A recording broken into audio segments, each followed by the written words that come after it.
Hey everybody, thanks for tuning in and welcome back to another episode 3. We're going to dive right into this one. Really excited to get this one finished. Where we left off, episode 2, got pretty much the tub chassis complete as far as the rear section, battery holder, servo, and linkage. Got the rear all squared away. Red pieces, red CVAs looking amazing. Kind of went over replacing the screw pins with these suspension shafts. So I'll leave a link down below. It'll be in the also playlist, but go ahead and check that out. And then of course we got the motor going with the sport tune and red heat shield to kind of keep it cool and tie into the whole red theme. Also in episode 1 and 2, pretty much finished up the front assembly. So went with the front brace in red, 3D printed, got that one offline.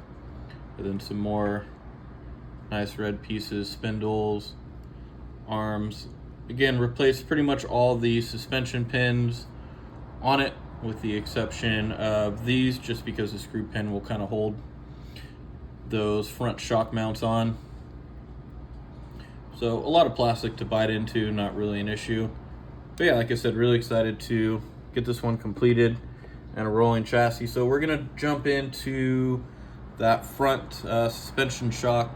And like I mentioned in video 2, a couple things I'm gonna do to help that shock, because it's got a lot of work to do for just being, one shock. So I'll be using a thicker weight of oil.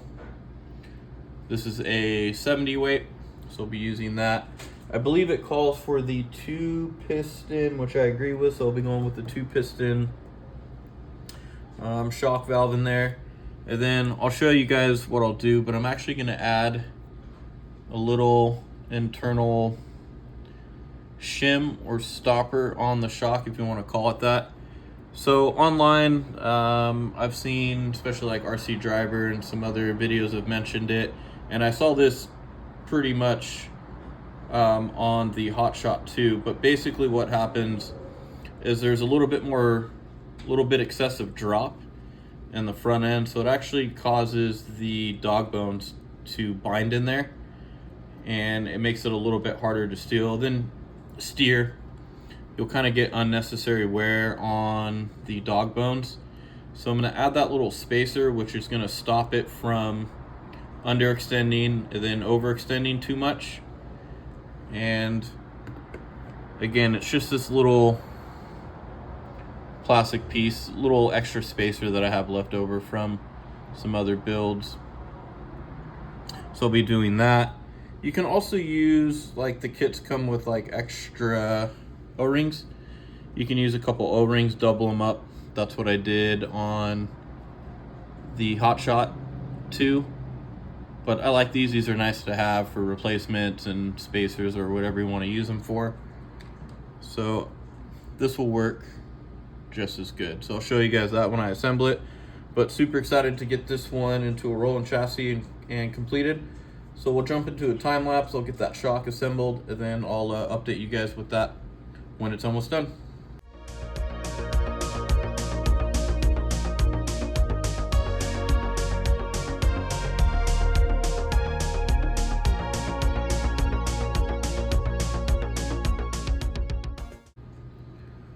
Alright, so real quick on that update. Basically, once you get it assembled, then you just want to add some type of little, plastic spacer. I had this extra, or you can always use a couple O-rings, and basically that'll stop the piston or the valve from overextending and then causing the arms either to over or underextend. So pretty simple, but definitely a nice little fix to alleviate any binding in those dog bones. Man, this thing does never want to focus when you need it to. But yeah, so we're going to continue on with those amazing red CBAs, and then can't wait to get that front assembly on.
Alright, and we were back. Updates. So as you can see, was able to get the front gearbox on, got the front shock mounted, sway bar, front bumper. That red just looks amazing. Super cool. I love it. Like I said, I'm not a big fan of the color red, but on this particular buggy, it looks absolutely amazing. And then some work I did off camera was, finagling the ESC and the receiver, just because I get super picky and kind of have to mock it 50, 100 million times to get everything right. This was definitely more challenging as far as fitting that, because it's so deep on this particular chassis. And then the drive shaft the four-wheel drive shaft kind of goes up and over the top, so you have to make sure that none of the wires are rubbing and touching, and there's really not a whole lot of room down there. So I did it pretty close to what the manual specifies, but it's the ESC that they provide is completely different than the older one. So the switch is supposed to be flop, so you can bolt it over here with a longer lead. These leads were supposed to be longer to actually go right here on that provision, but this one they just fit a little bit better. So I just used double-sided tape to stick the on and off switch, so it's still in the location that it's supposed to go, but because they changed the design and it got flopped, you can't really bolt it to this. You could bolt it, I guess, to the bottom, but I just didn't want to drill any extra holes, and I've used double-sided tape on all the other ones in the past and never had any issue. So that was kind of the only real tricky part, is getting it so all the leads are long enough for the motor wires, and make sure that nothing is touching or too short or rubbing on the drive shaft. So yeah, that went really good. Like I said, front sway bar, everything turned out good. So unfortunately, the spacer that I put in the shock was not big enough. I still get a lot of binding in them. surprised a lot more people haven't noticed this. Maybe they don't really run it until, you know, they get the wheels on and kind of everything on the ground. But I'll show you guys here in a minute what happens when the shock extends too far. Is that these front drive shafts, they start binding up and it starts shaking, you know, violently. So for people who want to, you know, take this off some jumps or, you know, pretty rough terrain, it's going to add a lot of wear and tear to the front gearbox and the dog bones in there, just because they bind up and they kind of have to go somewhere. So you'll see in the video what I'm talking about. Obviously some universals would probably solve that, and by probably, you know, they will. But basically the fix is I'm just going to have to take the front shock off and add a bigger spacer, so that way the front arms don't drop as low and cause the dog bones to bind. So yeah, it is what it is. You kind of learn through trial and error, but I'm surprised more people, you know, haven't really noticed that. You know, because if you catch big enough air and you're still full throttle, yeah, it's pretty violent. Like I said, you'll see in the video. But other than that, this thing is awesome. I actually really like the front bumper design on this one as well. Turned out really good. So let me jump into that video and you'll be able to see and hear the issues of yeah, those front dog bones binding. So we'll be right back and I'll show you. Alright, so here we are here. Got a little battery hooked up and I'll show you guys. So basically what happens, I'll lift it up here and you can see the front arms kind of vibrate up and down.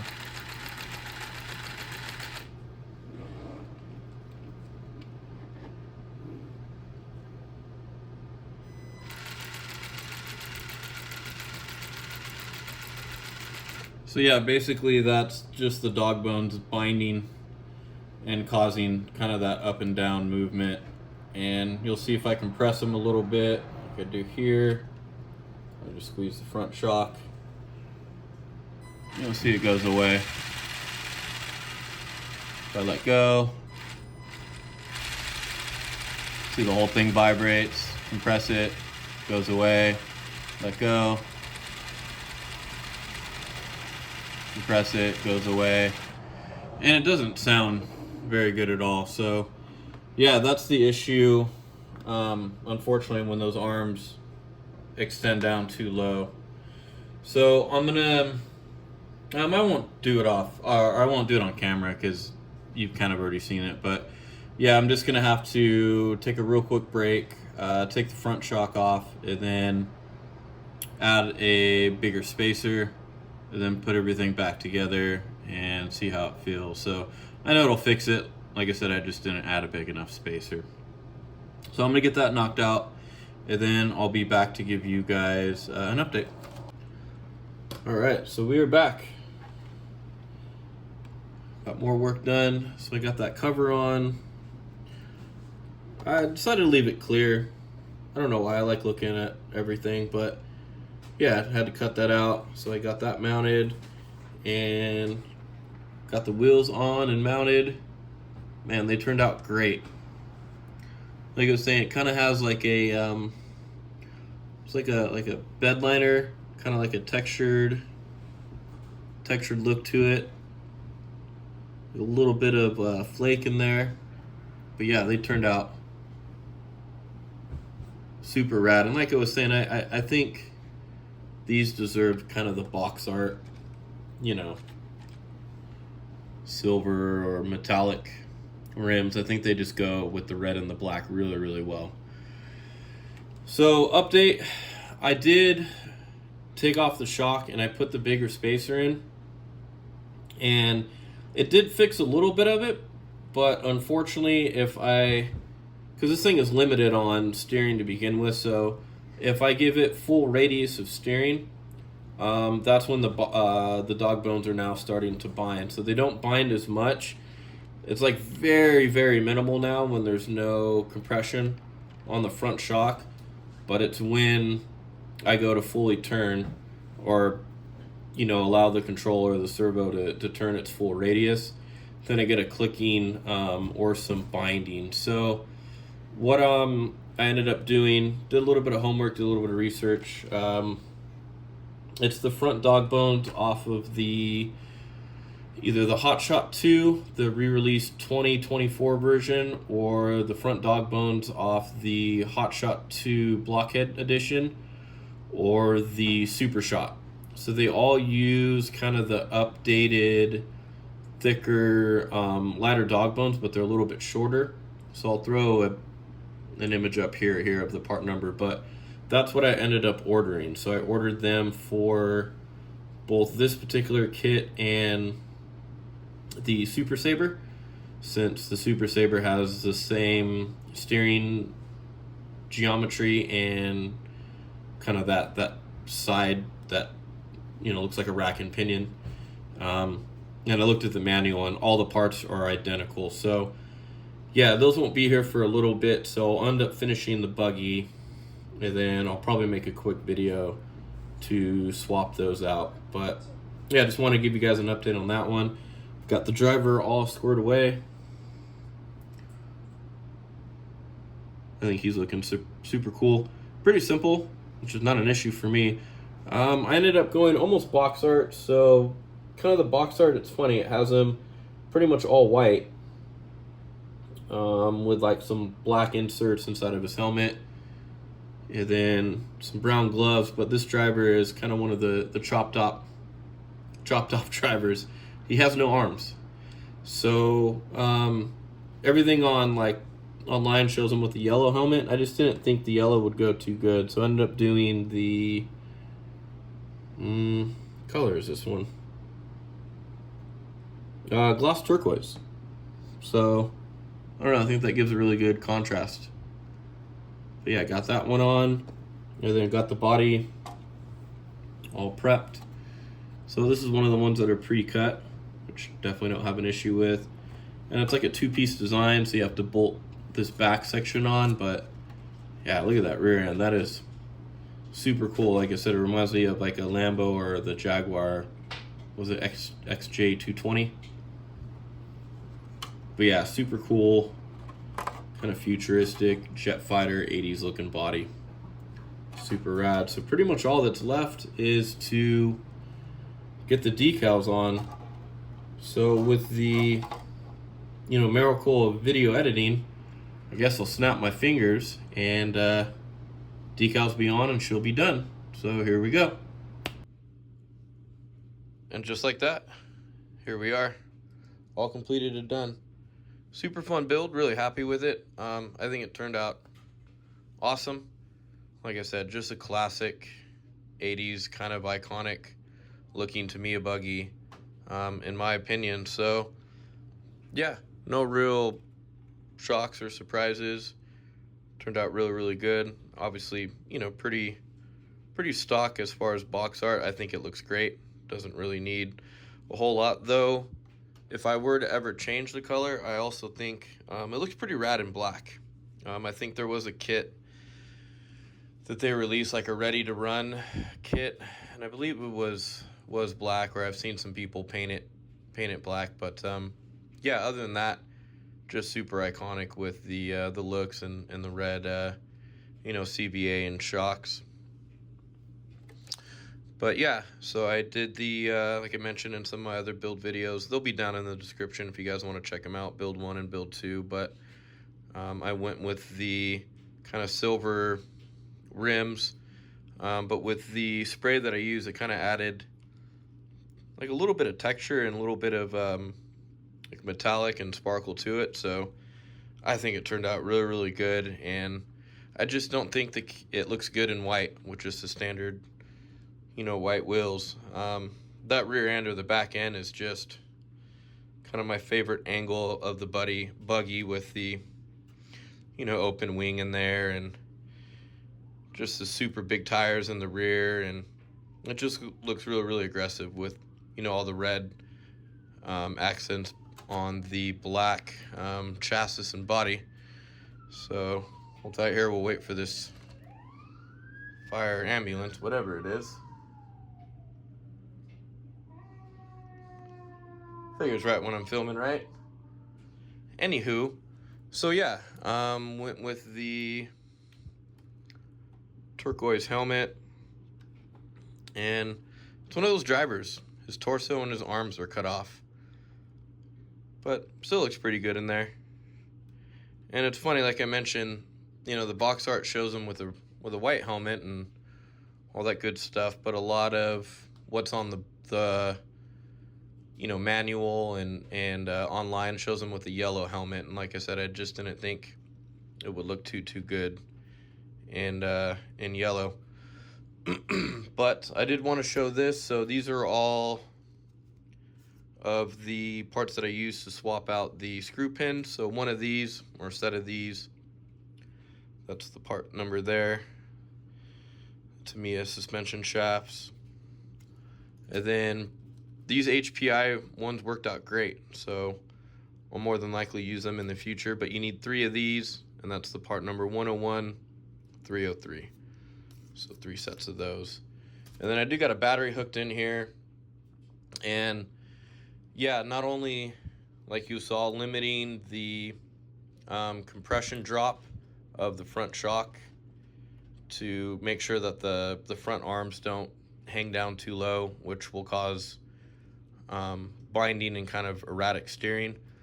And then also here are those upgraded front drive shafts from the 2024 Hotshot 2, or you can they're all the same part number, or the Super Hotshot.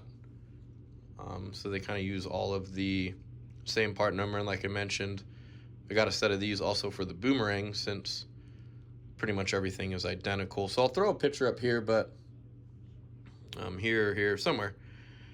But the differences are not only the length of the drive shaft, but the actual head of these little ball cups right here, the ball ends of the drive shaft, are completely different. I mean, subtle, but they are different. So with the overall length and different shape of the head of these dog bones, essentially results in no binding issues. So in conjunction with the modifying the front shock, so the rebound stroke is limited, and then with these front upgraded dog bones, eliminated all of the binding issues. So you saw in the last video I popped up, it kind of showed what it does. It binds and shakes and rattles and vibrates and just doesn't look and sound very good at all.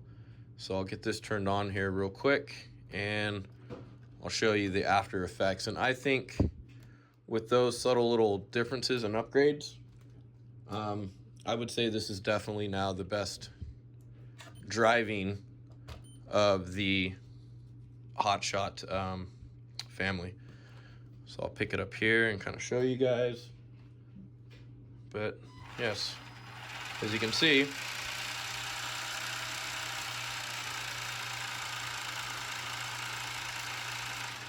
no more clunking, no more rattling, no more grinding. And another huge advantage is now the steering. So way more, up the ends here. Now way more steering. Now that those issues have been fixed. So really happy with that. They're not hard, kind of simple upgrades. And again, I'll throw the part number up of those dog bones. But they're all the same part number, like I said, for the 2024 Hotshot 2 re-release, and then the Super Hotshot. So yeah, super happy with it. Added it on the wall of RC buggies, and it looks super great up there. I went with, Sport Tune motor, which I think fits the drivetrain and the chassis really good. Red heat sink to kind of keep that motor cool, and ties in with all the red pieces. And then that nice front suspension brace, gearbox brace. So kind of period correct mods, simple mods. but ultimately ended up in just a good handling and good buggy. So yeah, other than that, I hope you guys enjoyed this one. I'm really excited to jump on to the next one. Let me know what you think. If you have any questions, go ahead and jot them down. But this will wrap up this particular build, and I can't wait to get to the next one. So thanks everybody for tuning in. If you're not outside playing with your buggies, get them off the shelf, dust them off, get them dirty, play with them. That's what they're made for, and we'll catch you guys on the next one.